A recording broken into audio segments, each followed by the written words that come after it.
میرا تعلق صحافت سے ہے. میں کوشش کرتا ہوں کہ مشرق مغرب شمال جنوب چاروں سمت میں دیکھوں. پتہ نہیں میں اس کوشش میں کہاں تک کامیاب ہو پاتا ہوں یا نہیں، لیکن جہاں تک میرا آبزرویشن ہے اور میری اسٹڈی ہے، میرا مطالعہ یہ کہتا ہے کہ ہم نے اپنی بہن بیٹیوں کے ساتھ، اپنی ماؤں کے ساتھ ناانصافی کی ہے. عہد ماضی سے لے کے آج تک دینی امور پر جتنا کام ہم خواتین کو نہیں پہنچا سکے، اتنا کام ہم نے مردوں میں کیا ہے. جتنے بڑے اجتماعات مرد حضرات کے منعقد ہوتے آئے ہیں اور ہو رہے ہیں، اتنے بڑے اجتماعات خواتین کے نہیں ہوئے ہیں. جمعے کے خطبات سے بھی خواتین محروم ہیں. ان تک دین کی باتیں پہنچنے والے ذرائع بہت محدود، بلکہ میں سمجھتا ہوں نہیں کے برابر ہیں. رہی بات ارتداد کی، تو میں 2 قدم آگے جا کر یہ کہوں گا کہ بھائی ارتداد ہی نہیں، یہاں تو آپ کے وجود کو بھی چیلنج کیا جاتا ہے،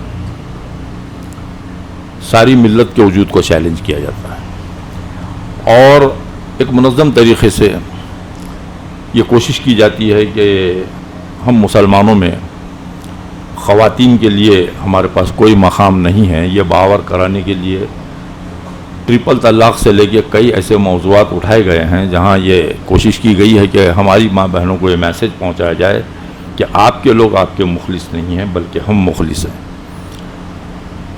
اور میں سمجھتا ہوں اس کے سدباب کے لیے ہم نے کوئی کام نمایاں طور پر نہیں کیا ہے. میرا ایسا ماننا ہے علیم بھائی کہ ہم میں بیداری کی بہت اشد ضرورت ہے. نہ ہم مذہبی طور پر بیدار ہیں، نہ ہم سیاسی طور پر بیدار ہیں، نہ ہم ثقافتی طور پر بیدار ہیں. ہم سو رہے ہیں، بلکہ بعض وقت تو علیم خان فلکی صاحب کی کوششوں کو دیکھ کر یہ سمجھ میں آتا ہے کہ امت سو نہیں رہی ہے، بلکہ سونے کا ڈھونگ کر رہی ہے. اور ڈھونگی کو نہیں جگایا جا سکتا، سوئے ہوئے آدمی کو جگا دیا جا سکتا ہے. مسلسل کہا جا رہا ہے. میں سمجھتا ہوں پچھلے 50 سال قبل اتنا کبھی نہیں کہا گیا، اتنا کبھی نہیں لکھا گیا، اتنا کبھی نہیں بولا گیا، اور اتنا کبھی چھاپا نہیں گیا جتنا ان 50 سالوں میں مسلسل کام ہو رہا ہے. لیکن نتائج اس کے برخلاف حاصل ہو رہے ہیں. تو ایسا لگتا ہے کہ کہیں کہیں ہمارے اپنے اخلاص میں بھی کمی ہے. خواتین کے ارتداد کے معاملے میں میں یہ کہوں گا کہ تعلیمی بیلنس ہمارا آؤٹ ہو چکا ہے. MBBS میں جہاں 5 لڑکے پاس ہوتے ہیں، وہاں جو ہے 45 لڑکیاں پاس ہوتی ہیں. اتنا بڑا انبیلنس ہم ہو رہے ہیں، اس پر ہماری کوئی توجہ نہیں ہے. وراثت میں تقسیم یقیناً اسلام میں بہت مؤثر اور پیارے اور بہت خوبصورت ڈھنگ سے کی گئی ہے، لیکن اس پر عمل میں سمجھتا ہوں ندارت ہے.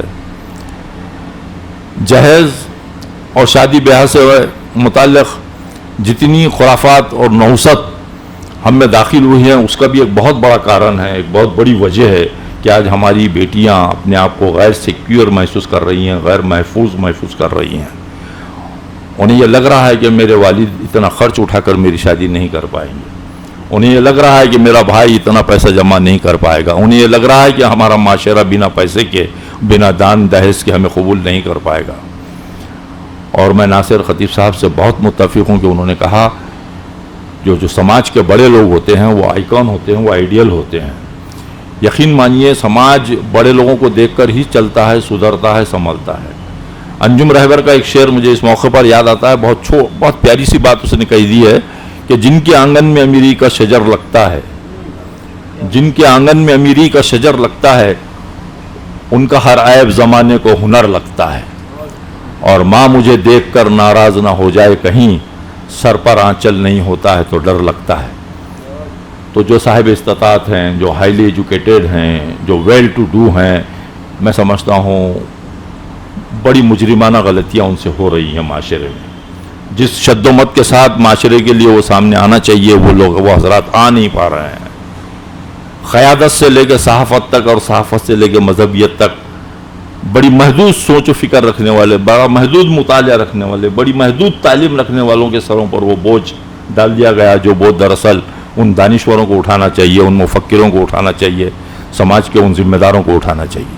یہ بھی ایک بڑی جو ہے وجہ ہے کہ آج ہماری ہر معاملے میں پسماندگی جو ہم کو دکھائی دے رہی ہے. دوسرا میں سمجھتا ہوں کہ جمعہ کے خطبات کے تعلق سے گزشتہ مہینے بھر پہلے پوسٹ ڈاکٹر علیم خان فلکی صاحب کی میں نے دیکھی تھی. بہت نبض شناس ہیں ڈاکٹر صاحب، نبض پر ہاتھ رکھتے ہیں، میں کبھی بھی ان کو دیکھتا رہتا ہوں. انہوں نے کہا تھا کہ جمعہ کے خطبات کو موجودہ حالات، موجودہ واقعات اور عصری تقاضوں سے مربوط ہونا چاہیے. جو اردو بیانات ہم دیتے ہیں وہ بیانات موجودہ معاملات، موجودہ حالات اور موجودہ واقعات پر منحصر ہونا چاہیے، موجودہ مسائل پر کھل کر گفتگو ہونی چاہیے، لیکن ہو نہیں پا رہی ہے. بیداری ہمارا سب سے بڑا ہمارے پاس پلیٹ فارم وہی ہے. سب سے بڑا ہمارے پاس اگر کوئی ذریعہ ہے، کوئی میڈیا ہے، تو سب سے بڑا میڈیا اور ذریعہ وہی ہے جہاں پر لوگ دو زانوں ہو کر بیٹھ کر 40-45 منٹ بہت تندہی کے ساتھ، دلچسپی کے ساتھ سنتے ہیں. باہر ایسی ایک نشست کا اگر انعقاد ہمیں باہر کرنا ہوتا ہے تو ایک بڑے خرچ کے بعد ہم کو بہت مشکل سے 2.5 یا 2 گھنٹے کا موقع ملتا ہے، جس میں 4 مقرر ہوتے ہیں. لیکن وہاں الحمدللہ ایک مقرر اور لوگ بہت تندہی کے ساتھ، دلچسپی کے ساتھ بیٹھے رہتے ہیں. اگر عصری معاملوں پر، موجودہ تقاضوں پر، موجودہ سازشوں پر، موجودہ معاملات پر اگر کھل کر بات ہونی شروع ہو جائے گی تو یقیناً میں سمجھتا ہوں کہ ملت میں سیاسی، سماجی اور تعلیمی بیداری رونما ہوگی. دوسرا میری تجویز یہ ہے کہ اس سلسلے میں باضابطہ طور پر محلہ جات میں ایک ایسے گروپس تیار ہوں، نوجوانوں کو اس بات کی ترغیب دے کر ابھارا جائے کہ وہ بنا دان دہیز کے، بغیر کسی لالچ کے وہ شادیاں کرنے کے لیے تیار ہوں اور رضاکارانہ طور پر پہل کریں. اور اگر ایسے نوجوان شادیوں کے لیے تیار ہوتے ہیں تو میڈیا سے لے کے تو ہر ذرائع سے ان کی واہ واہ ہونی چاہیے، ان کی حوصلہ افزائی ہونی چاہیے اور ان کو پروموٹ کیا جانا چاہیے. بہرکیف مجھے بہت مختصر بولنا ہے، میں اپنی بات کو یہیں پہ ختم کرتا ہوں کیونکہ میں ڈاکٹر صاحب کو سننے کے لیے آیا تھا. منتظمین نے مجھے یہاں کہنے کا موقع دیا. میں وطن سوسائٹی کے تمام ذمہ داران کا دل سے شکریہ ادا کرتا ہوں اور اپنی جگہ لیتا ہوں اور اس یقین کے ساتھ کہ بہت زیادہ بہتر معلومات ڈاکٹر صاحب کے ذریعے انشاءاللہ العزیز ہمیں ملے گی. خدا حافظ.